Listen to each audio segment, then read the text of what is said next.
The mower against garden. देखिए ये poem का नाम है, पोयम का नाम क्या है? The mower against garden.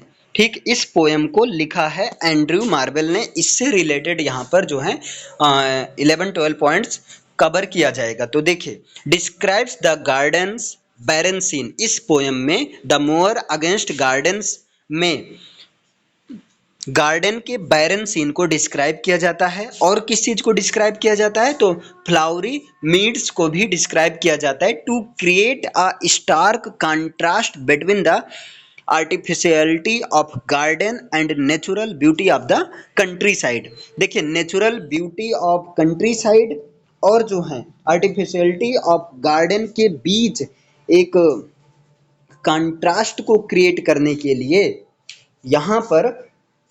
यहाँ पर गार्डन्स के बैरन सीन और फ्लावरी मीड्स को डिस्क्राइब किया जाता है पोएट के द्वारा इस poem the more against garden में।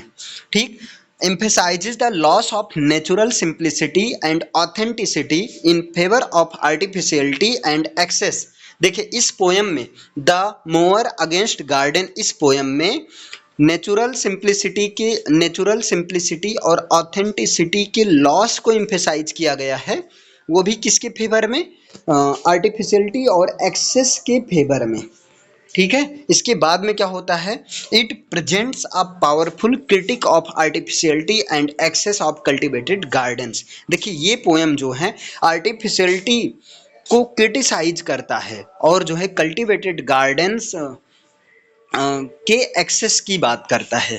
Concerns about the impact of human intervention on the natural world and loss of simplicity and authenticity. और ये पोएम जो है ह्यूमन इंटरवेंशन के इम्पैक्ट के बारे में बात करता है, क्योंकि ह्यूमन इंटरवेंशन का जो इम्पैक्ट होता है वो किन पर पड़ता है? नेचुरल वर्ल्ड पर पड़ता है, और इससे लॉस ऑफ सिंप्लिसिटी और ऑथेंटिसिटी होती है।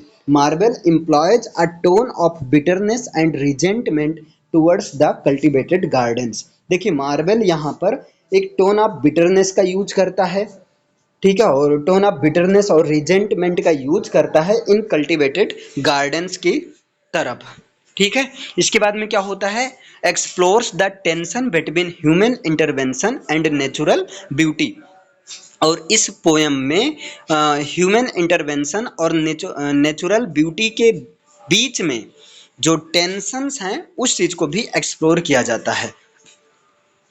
Marvels depiction of the Moore as a figure who seeks to restore the natural order by cutting down the artificial gardens underscores his belief in value of unspoiled nature।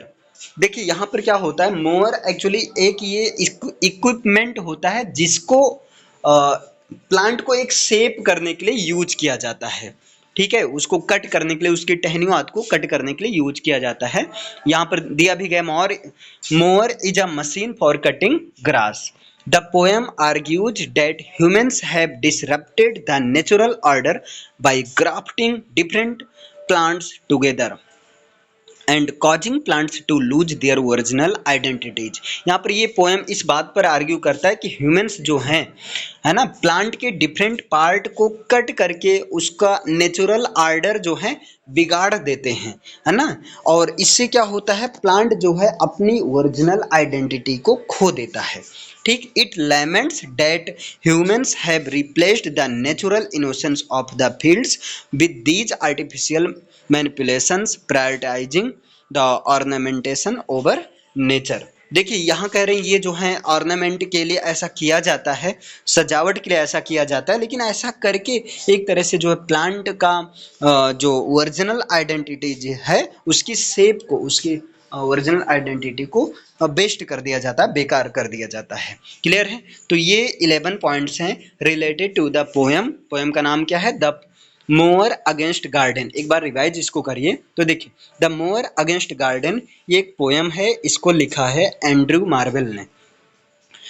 ये poem gardens की बैरन scene और flowery maids को describe करता है ताकि artificiality of garden और natural beauty of country side के बीच एक डार्क कंट्रास्ट को क्रिएट किया जा सके। और ये किस पर फोकस करता है, तो ये लॉस ऑफ नेचुरल सिंप्लिसिटी और ऑथेंटिसिटी पर फोकस करता है, क्योंकि आर्टिफिशियलिटी और एक्सेस ये ज़्यादा हो रहा है, इस वजह से जो है नेचुरल सिंप्लिसिटी ऑथेंटिसिटी का लॉस हो रहा है। ठीक है, और ये जो है आर्टिफिशियलिटी और एक्सेस जो कि ज़्यादा हो रहा है, आर्टिफिशियलिटी और एक्सेस कल्टिवेटेड गार्डन्स के प्रति ये ज़्यादा हो रहा है, इस चीज़ को क्रिटिसाइज भी करता है। ठीक है, और इसमें जो है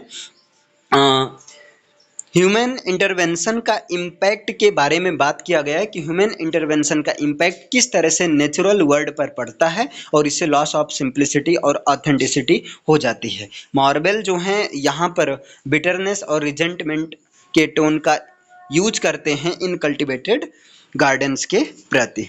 और इसके साथ में यहाँ पर जो है ह्यूमन इंटरवेंशन और नेचुरल ब्यूटी के बीच जो टेंशन, इस चीज़ को भी एक्सप्लोर किया जाता है।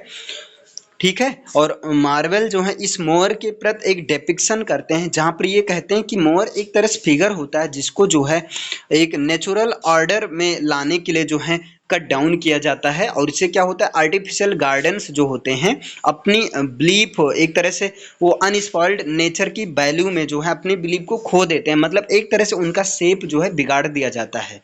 ठीक है, मोअर एक मशीन है जो कि घास को काटने के लिए यूज किया जाता है, या जो है प्लांट के छोटे छोटे पार्ट को कट करने के लिए यूज किया जाता है। ठीक है, अब यहाँ पर देखिए पोएम इस बात पर भी आर्ग्यू करते हैं कि जो है पौधे के डिफरेंट पार्ट को कट करके जो है उसको एक नेचुरल ऑर्डर, जो पौधे का नेचुरल ऑर्डर है ना, उसको डिसरप्ट कर दिया जाता है।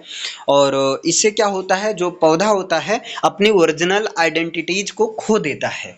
ठीक है, और वो जो है मतलब ये पोएट फाइनली जो है नेचुरल इनोसेंस पर मतलब ये जोर देते हैं, नेचुरल इनोसेंस ऑफ फील्ड्स पर को रिप्लेस करने की बात करते हैं। और ये बताते हैं किस तरह से ये जो है नेचुरल इनोसेंस ऑफ फील्ड्स किस तरह से आर्टिफिशियल मैनिपुलेशंस में चेंज हो जा रहा है, बदल जा रहा है, और लोग ऑर्नामेंटेशन नेचर के ऊपर ऑर्नामेंटेशन को ज़्यादा प्रायोरिटीज दे रहे हैं।